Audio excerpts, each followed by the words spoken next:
La cathédrale de Narbonne se situe au cœur de la ville actuelle. Au Moyen-Âge, elle se trouvait en bordure des remparts. Cet emplacement est dans la continuité de nombreux lieux de culte antiques. Proche de la Via Domitia, à la croisée du Cardo et du Decumanus romain, une première basilique est référencée après l'édit de Constantin accordant la possibilité de culte aux chrétiens en 313. Cette première église, dédiée à la Vierge, fut détruite par un incendie en 441. Reconstruite.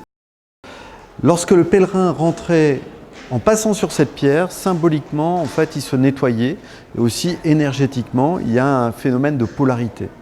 Quand le pèlerin ressortait, il ne passait pas sur la pierre, puisque c'est ainsi symboliquement un aspect de nettoyage. Par contre, il se retrouvait de l'autre côté, en face de la Vierge, qui est la Vierge blanche en Assomption, qui symbolise en fait cet aspect de la lumière. Le pèlerin, quand il a fait son parcours à l'intérieur de l'édifice, il est passé des ténèbres à la lumière, il est passé de ces noirceurs en fait vers la sublimation de son âme pour aller toucher le divin. Au-dessus de la pierre noire se trouve une clé de voûte extrêmement particulière.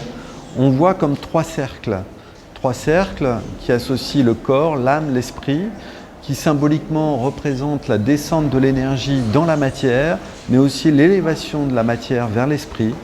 C'est ici un point de connexion entre le matériel et le spirituel.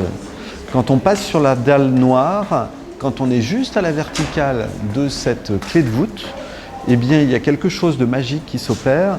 La personne se met en harmonie avec les énergies de l'édifice et va pouvoir rentrer, purifier à l'intérieur de l'église.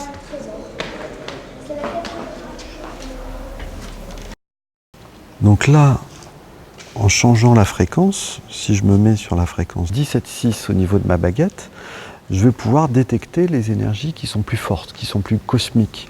Ce sont ces fameux réseaux d'énergie, ces lignes de force qui relient les églises, les cathédrales entre elles. Et plus on monte, j'allais dire, en énergie, plus on va être sur un taux qui va être élevé. Donc là, par exemple, 17,6, ce sont véritablement les grandes cathédrales qui sont reliées entre elles.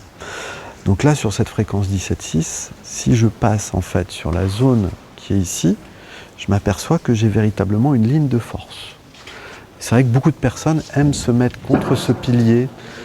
Ce pilier, en fait, si on se met tout contre ici, on vient se recharger, il y a une énergie, il y a une vigueur, il y a quelque chose en fait qui est très particulier. Et les gens, moi j'ai pu observer dans l'église, beaucoup de personnes viennent sans le savoir, se mettre contre ce pilier parce qu'ils sont bien tout simplement. Il y a aussi une autre zone qui est juste derrière le pilier qui est tout aussi agréable, qui est juste ici en fait, de venir s'asseoir dans cette zone-là. Et ce qui est assez étonnant, et c'est vrai que par rapport à ce chapiteau, juste de l'autre côté, on trouve un élément qui est assez étonnant puisqu'on a le bénitier et au fond de ce bénitier, on retrouve une grenouille. Cette grenouille de bénitier, elle ramène à plusieurs légendes et plusieurs traditions. Déjà, il y a l'expression française, grenouille de bénitier, c'est quelqu'un qui vient toujours mettre sa main dans le bénitier. Et ça viendrait justement de la région de Narbonne, c'est-à-dire que les gens de Narbonne, eh bien, comme ils venaient dans l'église et ils venaient directement toucher l'eau du bénitier régulièrement, eh bien, on disait que les grenouilles de bénitier, c'était les femmes qui venaient tout le temps à la messe.